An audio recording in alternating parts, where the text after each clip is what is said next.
How you doing, everybody? This is Top Shot. I'm gonna do a little video on PS4 test range for Battlefield 4.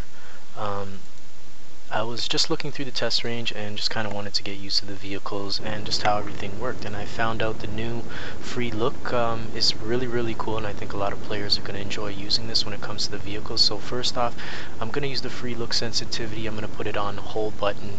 I put my Freelook sensitivity at 60%. And just to kind of give you an idea how the Freelook system works in the game and how you can use it with your air vehicles. So here we are, I'm in the attack helicopter and I'm just in the Freelook settings. So here you go. The Freelook system is really great. A lot of players are going to find this to be very useful. The Freelook works with your DS4. You use the 6-axis so that you can free look and you can look around. One of the sensitivities are that you, as you start flying, this first setting is you fly and you can actually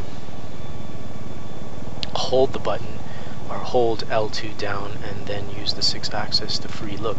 Once you let go of L2, you'll your crosshairs will go straight on the front of the helicopter or right on the front of the cockpit, and then you can fly around without having it move around.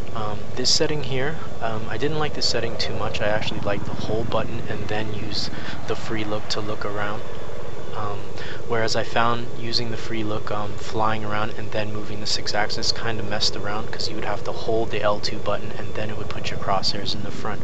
So I really like the hold button to free look rather than flying and then holding the free look to put your crosshairs right on the cockpit. So this is just an example. I'm just going to fly around here, kind of give you an idea of how far you can look around.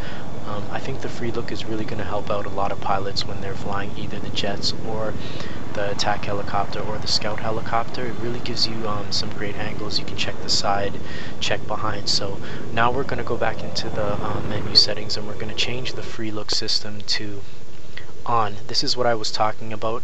When you have your Freelook system on, once you start flying, the Freelook system will be on. So you'll move your controller around and it will instantly Freelook around, whereas you'll have to hold the button or L2 to keep your crosshairs straight on. So if you let go, when it is on, Freelook is set on, you'll go back into the Freelook system. I found that to be kind of weird, because if you're holding your controller and you kind of angle it a bit, your crosshairs will go off. So if you're dipping or you're trying to dive down or move to the right, your crosshairs will kind of move off. You'll have to hold down the L2 button so that you can keep your crosshairs stable and straight on the front of the cockpit. So this is just an example of using the Freelook system with the setting on, whereas in the beginning of the video I was using the Freelook system with the setting on hold button.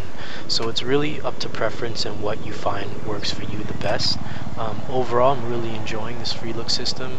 I think this is going to really help out a lot of pilots in the game, and you really will be able to kind of see what's behind you, what's beside you, and if you're flying, if any obstacles will be in your way on the side. If you plan on strafing, you know, you can kind of hold the button down and free look to see if there's anything to your left or your right or above you, so you don't bump into it or crash. So I hope you guys enjoy this video on the Freelook system, and I recommend that a lot of players use the test range. I noticed maybe a lot of people just jump into multiplayer. They don't really maybe try out the test range. I could be wrong, but I found the test range to be very helpful.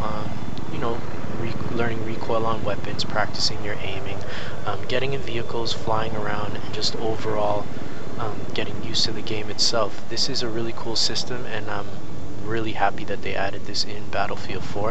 I think it's going to benefit a lot of players.